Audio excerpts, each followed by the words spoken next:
Hi, welcome. Enjoy the content, subscribe, and turn on notifications. Michael had always been an observant man.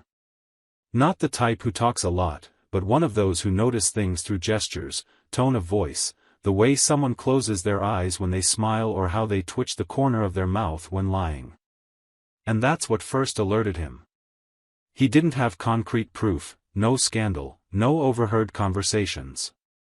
He just had an accumulation of small things.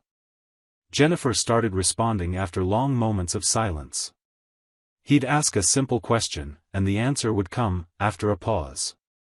As if she were somewhere else and only returned out of obligation. During dinner, which used to be a time for conversation, sharing small victories and frustrations from the day, there was now only the sound of cutlery clinking against plates. He'd talk about something that happened at work and, when he finished, would look at her expecting some comment. But she'd only nod, without even lifting her eyes. That hurt more than an argument because it showed disinterest. Her absence, even while present, felt like a stone lodged in his chest that wouldn't budge. One night, he told a funny story about a new coworker who had gotten into trouble with the boss. At the very least, he expected a smile. Jennifer got up from the table in the middle of the story and went to put her plate in the sink, saying she needed to sleep early. It sounded like a silent goodbye. Michael stayed there, sitting, staring at the empty chair. He tried to convince himself that maybe she was just tired. But deep down, he knew there was more. The way she fiddled with her phone, hiding the screen. The new perfume. The change in clothes, more carefully chosen, even on days when they weren't going out together. And cruelest of all, the hug that used to be tight was now just a quick touch, devoid of intention. One Saturday afternoon, he suggested a walk in the park, like they used to do in the early days of their marriage. Jennifer hesitated. She said she had some errands to take care of. He insisted, she agreed, but spent the whole time distracted, looking at her phone and replying to messages. When he mentioned it, she said it was work-related. But there was no urgency in her gaze. It was a cold excuse. On the way back, inside the car, the silence between them stretched so long it seemed to scream. And Michael understood that the distance had already moved past the stage of doubt. It was a certainty. There was one specific day that stuck in his mind. A Sunday night. He ordered food from their favorite restaurant and put on a movie she used to like. She came home later than usual, dropped her bag on the couch, and said she wasn't hungry. She went straight upstairs to the bedroom. Michael stayed there, with 2 plates served, a bottle of wine opened, and the remote in his hand. For a few seconds, he thought about going upstairs and asking what was going on, but he held back. It was as if he already knew that any attempt to get closer would only highlight the distance. At work, his colleagues started asking if everything was okay at home. He'd smile and say yes. No one needs to know, he thought. But when he got home, the atmosphere felt strange. Jennifer spoke little, avoided touch, and seemed eager to leave. Sometimes she'd say she was visiting her mother but took longer than usual. Michael avoided confrontations because deep down, he wanted to believe it was just a phase. But deep down, deeper still, he knew he was losing someone who was already leaving silently. One night, he woke up with a premonition. He turned to the side and saw that Jennifer wasn't in bed. He went to the living room. There she was, sitting, her face illuminated by the light of her phone. As soon as she noticed his presence, she quickly locked the screen and forced a smile. She said she was watching a video. He didn't comment, but he saw the name on the locked screen that would stay etched in his mind, Daniel. He went back to bed without saying a word. In the morning, she made coffee as if nothing had happened. But he no longer saw the same person in front of him. It was someone saying goodbye in dozes, erasing their tracks so as not to leave traces. He still tried to reignite something. He bought tickets to a play, left a sweet note in her bag, tried to surprise her with dinner. But her reactions were lukewarm, distant, mechanical. She thanked him with a soulless smile, the kind you give to a waiter bringing the bill. And that was the end of the attempt. Michael understood, even though it hurt. Sometimes, the biggest sign that love is over isn't a fight, blatant betrayal, or scandal. It's the silence. The vacant gaze. The way the person stops trying. And he, even though broken inside, began to prepare. Without making a fuss, without drama. He kept that silent pain to himself and continued living while observing the slow departure of the woman he once loved with everything he had. He knew that when the goodbye came, he would have already said his goodbyes long before. Inside. In silence. She waited for him to finish washing the dishes. The sound of the water falling, the friction of the plate with the sponge, the silence between them. Jennifer remained standing at the entrance of the kitchen, gripping her phone tightly. Michael noticed she was there but didn't turn around. He just kept doing what he was doing, as if that dishwashing were the last thread of normalcy between them.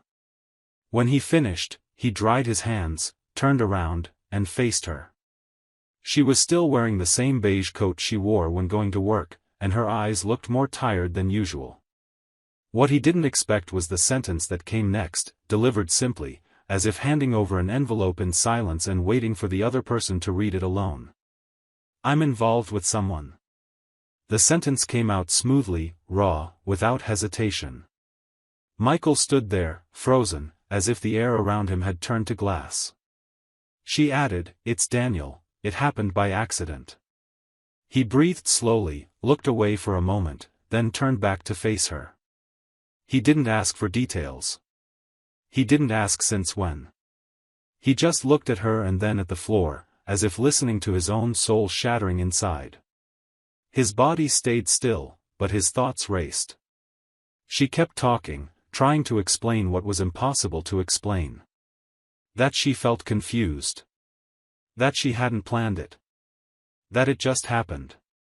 In Michael's mind, everything blurred, the name, the faintly remembered face of Daniel from her social media, the recent smiles she gave during phone calls, the days she said she was handling company matters, the different perfume.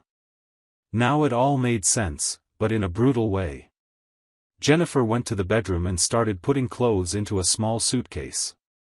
He stayed in the living room, still motionless, still trying to understand how everything could end like this, without yelling, without tears. Just a short sentence, a suitcase being closed, and the sound of the zipper.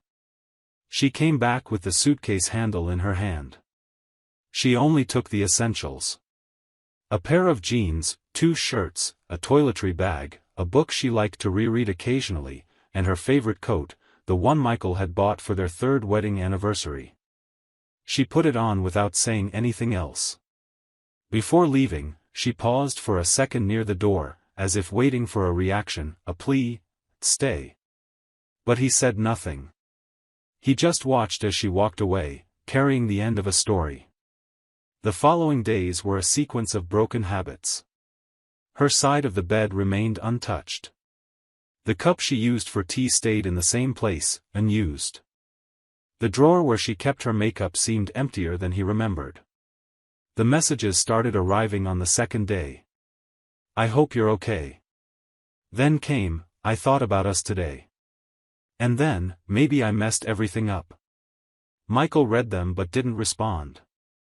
Until, in a moment of impulse, he sent just 2 words, "Take care, Jennifer." After that, he turned off the notifications. There was no rush, no anger. Just a decision beginning to form inside him. At work, he avoided discussing what was happening. Only a close colleague, Darren, noticed his different demeanor and asked if everything was okay. Michael hesitated but ended up telling him. Darren, divorced for 3 years, recommended a reliable lawyer. He said the lawyer was discreet, direct, and experienced with separations. Michael took the number, saved it, and thought about it for 2 days before calling. When he scheduled the meeting with the lawyer, he felt like he was taking control of the situation. It wasn't about revenge. It was about control. About not sinking into what she had done. The lawyer explained the processes, asked for documents, and inquired if there would be any contestation. Michael responded that he didn't think Jennifer would fight against it. She had already left, both physically and emotionally. Back at home, he began organizing things. Not impulsively, but almost as a ritual. He separated the marriage papers, the lease contract, the joint bills. Everything that once symbolized a union was now just paper. He noticed some of her clothes were still in the closet. A shirt she slept in, a skirt he always complimented, a few books. He grabbed a box and started packing everything. One by one, without rushing, but firmly. That same night, she sent a longer message. She talked about missing him.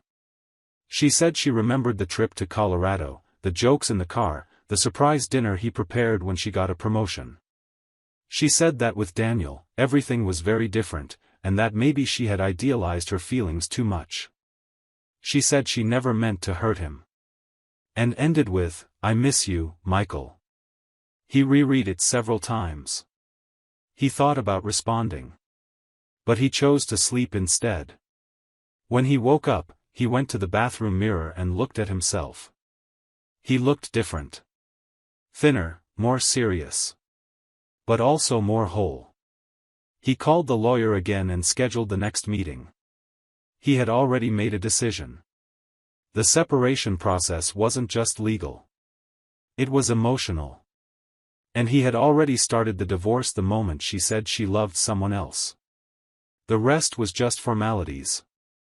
The meeting happened on an ordinary afternoon, without great expectations, without the mood for reconciliation, without promises of understanding.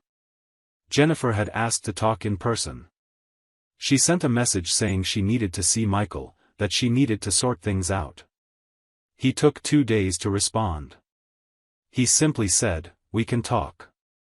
He chose a time when he knew the cafe would be emptier, not out of fear of being seen with her, but because he wanted to listen calmly, without distractions, without curious faces around. She arrived a few minutes early and chose a table by the window. When he entered, she already had a glass of water in her hands, swirling the ice back and forth as if it could ease her anxiety. Michael sat across from her, crossed his arms, and waited.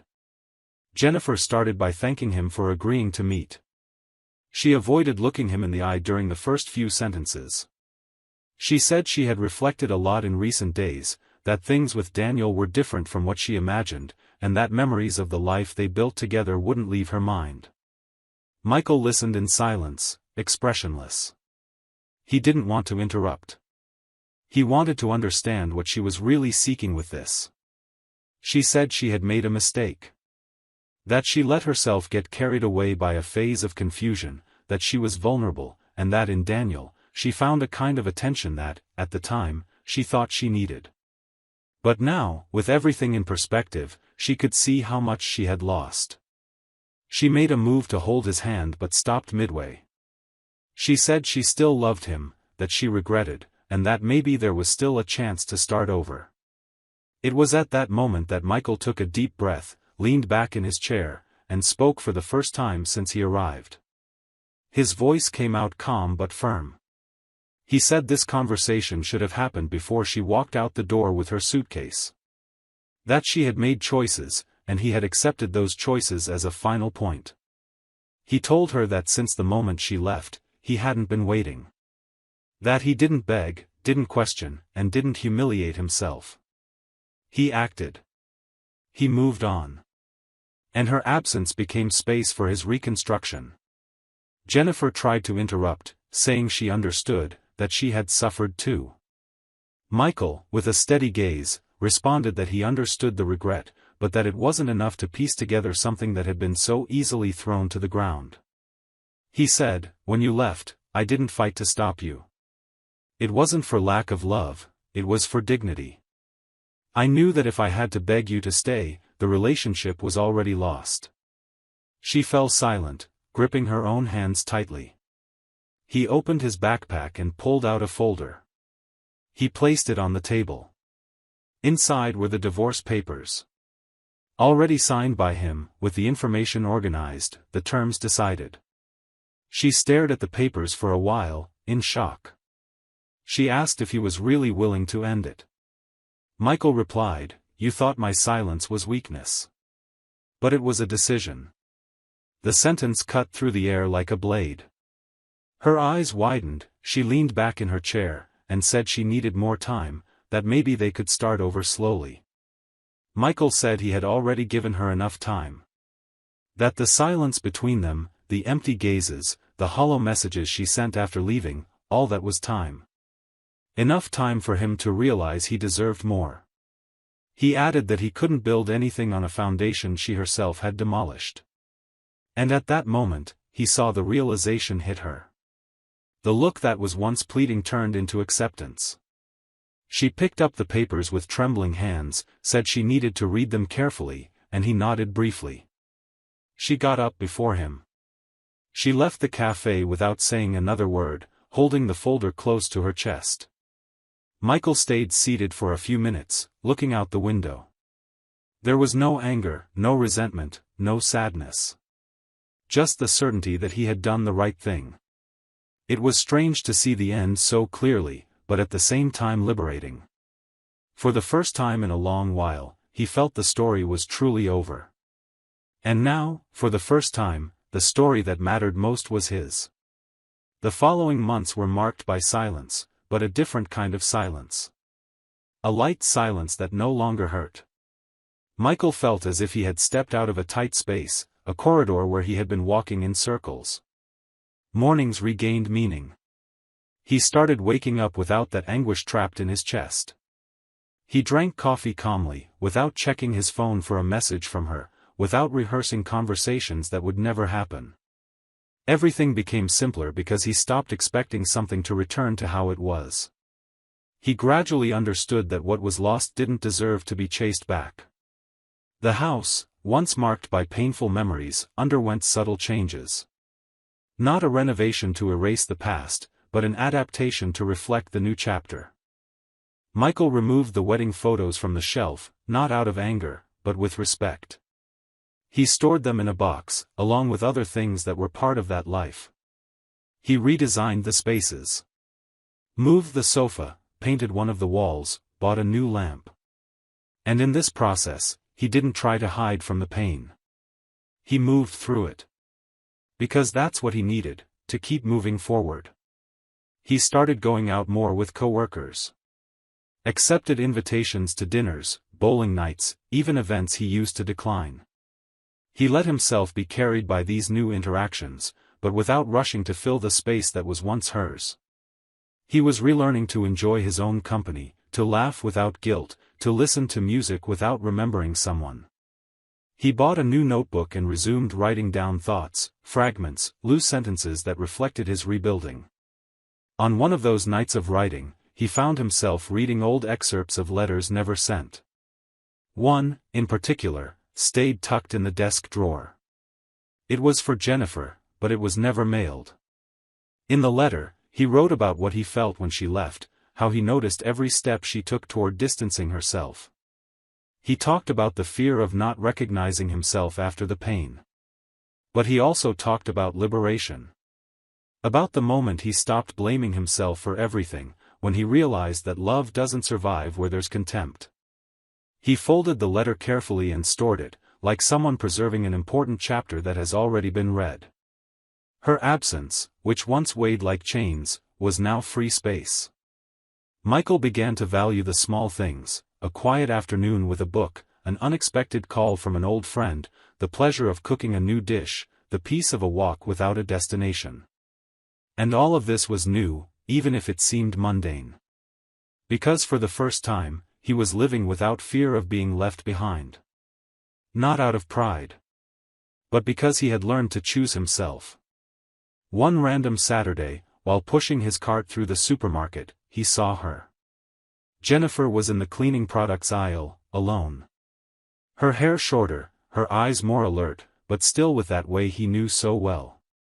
She saw him, and for a few seconds, they hesitated. They approached each other, exchanged a brief "hi." She commented on how fast time had passed. He smiled politely, without carrying anything beyond courtesy. They briefly talked about her mom's dog, about an aunt who had fallen ill. Things that were once part of their routine now seemed to belong to another life. Before saying goodbye, she said, "You seem well." Michael thanked her.